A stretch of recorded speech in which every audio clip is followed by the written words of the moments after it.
जो ग्रंथ में लिखा है उसको मैं कह रहा हूं। क्या लिखा है? सरस्वती जी स्वयं कह रही हैं, ऊंच निवास नीच करतूती,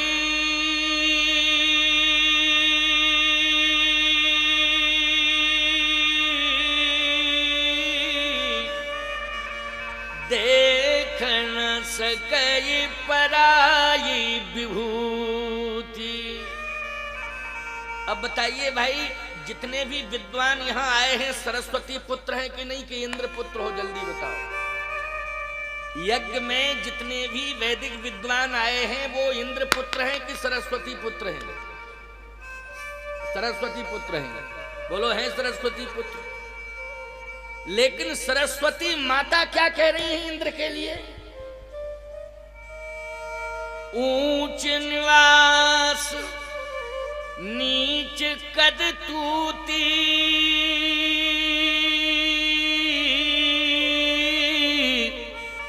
देख न सकई पराई विभूति। सरस्वती जी ने फटकार लगाई इंद्र को, का शर्म आनी चाहिए आपको कि आप राम जी के राज्याभिषेक का विरोध कर रहे हैं। आप राम जी को राजा बनते हुए नहीं देखना चाहते हैं और मुझसे कह रहे हैं कि जाइए महाराज दशरथ की मति को भ्रमित करिए। ये आपको शोभा नहीं देता है और मैं इस प्रकार की बात स्वीकार नहीं कर सकती हूं।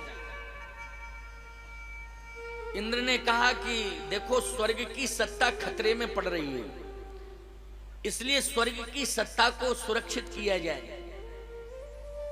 सरस्वती ने कहा कि अगर स्वर्ग की सत्ता खतरे में पड़ रही है तो अगर इस प्रकार से महाराज श्री दशरथ की मति को भ्रमित कर दिया जाएगा और प्रभु राम अयोध्या छोड़ करके वन चले जाएंगे तो अयोध्या की सत्ता खतरे में पड़ जाएगी कि नहीं पड़ जाएगी? भगवान राम बन जाएंगे, महाराज श्री दशरथ का महाप्रयाण हो जाएगा, अयोध्या की सत्ता खतरे में पड़ जाएगी। इसलिए आप अपनी सत्ता को सुरक्षित करने के लिए आप अयोध्या की सत्ता को दांव पे क्यों लगा रहे हो? सरस्वती जी ने कहा, मैं स्वीकार नहीं कर सकती हूं, इस तरह की चर्चा मुझे पसंद नहीं है। इंद्र ने बहुत प्रयास किया, लेकिन प्यारे बात यह है कि इंद्र की बातों में सरस्वती नहीं आई। फिर इंद्र ने भगवान से कहा, प्रभु राम से प्रार्थना की कि आप ये बताइए, अयोध्या में आप गए हैं, आप बैकुंठ छोड़कर अयोध्या गए तो आप सिंहासन पर बैठने के लिए गए कि देवताओं की रक्षा करने गए, स्वर्ग की रक्षा करने, यज्ञ की रक्षा, गौ ब्राह्मण संत की रक्षा करने के लिए गए कि सिंहासन पर बैठने गए? भगवान ने कहा, बैकुंठ की सत्ता छोड़ के हम अयोध्या आए हैं तो परित्राणाय साधूनाम विनाशाय च दुष्कृताम धर्म संस्थापनार्थाय संभवामि युगे युगे। धर्म की रक्षा करने के लिए ही मैं अयोध्या में आया हूं। तो अगर आप धर्म की रक्षा करने के लिए अयोध्या आए हैं तो आप सिंहासन पर न बैठकर धर्म की रक्षा करने के लिए जहां धर्म रो रहा है, भाई यज्ञ अगर सफल नहीं हो पा रहा है तो बोलो वहां धर्म रो रहा है कि नहीं रो रहा है? अगर यज्ञ सफल नहीं हो रहा है तो धर्म रो रहा है। सावधान, यदि गौ माता को समय से ग्रास नहीं मिल रहा है तो धर्म रो रहा है। ब्राह्मण का यदि सम्मान नहीं हो रहा है वहां धर्म रो रहा है। यदि संतों का सम्मान नहीं हो रहा है तो वहां धर्म रो रहा है। पृथ्वी पर यदि धर्म नहीं हो रहा है तो वहां भी धर्म रो रहा है। पृथ्वी पर अगर धर्म नहीं हो रहा है तो वहां भी धर्म रो रहा है। इसलिए कृपा करके आप ऐसी मति सरस्वती की कर दें कि सरस्वती जी अयोध्या आ जाएं। बड़ी प्यारी बात है, इसको ध्यान से सुनना, क्योंकि तुम सब रामायण के प्रेमी श्रोता हो। इसलिए मेरा भी प्रयास रहा कि मैं पहुंचूं, अवश्य ही पहुंचूं। समय दे दिया है तो पहुंचना चाहिए। पिछले बार कोरोना काल के कारण, कोरोना महामारी के कारण यज्ञ नहीं हुआ था, लेकिन इस वर्ष भगवान ने मौका दे दिया। और ये तो माता जी की इच्छा, क्यों भाई, माता जी की इच्छा इस वर्ष की थी, पिछले वर्ष की नहीं थी। और नहीं तो प्यारे, माता जी की इच्छा है तभी तो यज्ञ हो रहा है। कोरोना की चर्चा तो फिर शुरू होने लगी है, क्यों भाई, होने लगी कि नहीं?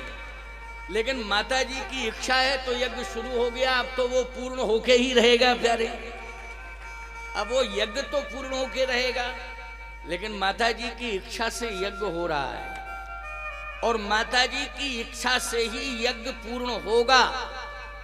और किसी भी प्रकार का कहीं कोई कोरोना का प्रकोप भी नहीं हो सकता है माता जी की इच्छा से।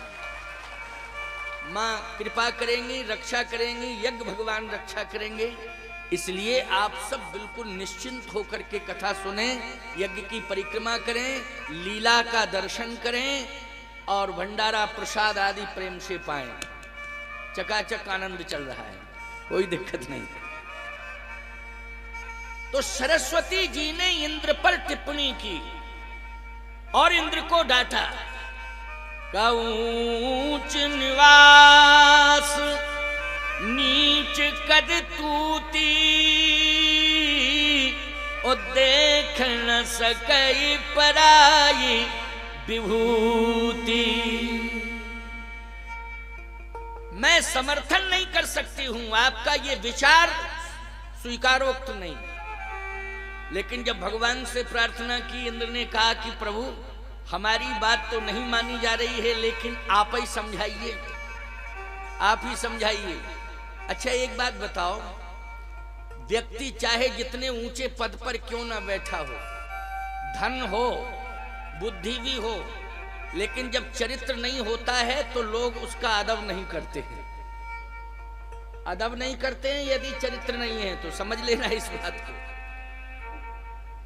और कौन नहीं जानता है, मैं संकेत दे ही रहा था आपको कि क्या आवश्यकता थी कि इंद्र को गौतम ऋषि के आश्रम जाने की। बोलो भाई, क्या आवश्यकता थी? लेकिन गया और ऋषि पत्नी पर आक्रमण किया। आक्रमण किया तो गौतम आक्रोशित हुए और आक्रोश में आकर के गौतम ने श्राप दे दिया कि तू रोगी हो जा, सहस्त्र योनिज हो जा। अहिल्या से कहा तू पत्थर हो जा। लेकिन मैं कहना यह चाहता था कि पत्थर बनने का श्राप दिया अहिल्या को, और क्या आ जाती है, जड़ता। विरोध करना चाहिए था अहिल्या को, और अहिल्या को श्राप देना चाहिए था इंद्र को। गौतम की बात छोड़िए, अहिल्या को या कि नहीं दिया? नारायण को श्राप किसने दिया? वृंदा ने दिया। इसका मतलब है कि वृंदा स्वीकार नहीं करना चाहती थी, इसलिए श्राप दे दिया। लेकिन अहिल्या मौन हो गई, इसलिए वो भी श्राप की भागीदार बन गई। ये ब्रह्मा की बेटी है, ब्रह्मा बुद्धि का देवता है। याद रखना, जब ब्रह्मा बुद्धि का देवता है तो बुद्धि से संबंधित हुई अहिल्या की नहीं हुई। और याद रखना, जिस दिन हमारी बुद्धि वासना के प्रति आकर्षित हो जाती है, उसी दिन हमारी बुद्धि में जड़ता आ जाती है। आज वासना के प्रति अहिल्या रूपी बुद्धि आकर्षित हुई तो आज पत्थर की हो गई। इसका मतलब है कि बुद्धि हमारी पत्थर कब होती है? बुद्धि में जड़ता उस समय आती है जब बुद्धि वासना से जुड़ जाती है। और जब हमारी बुद्धि उपासना से जुड़ जाती है तो हमारी बुद्धि में चैतन्य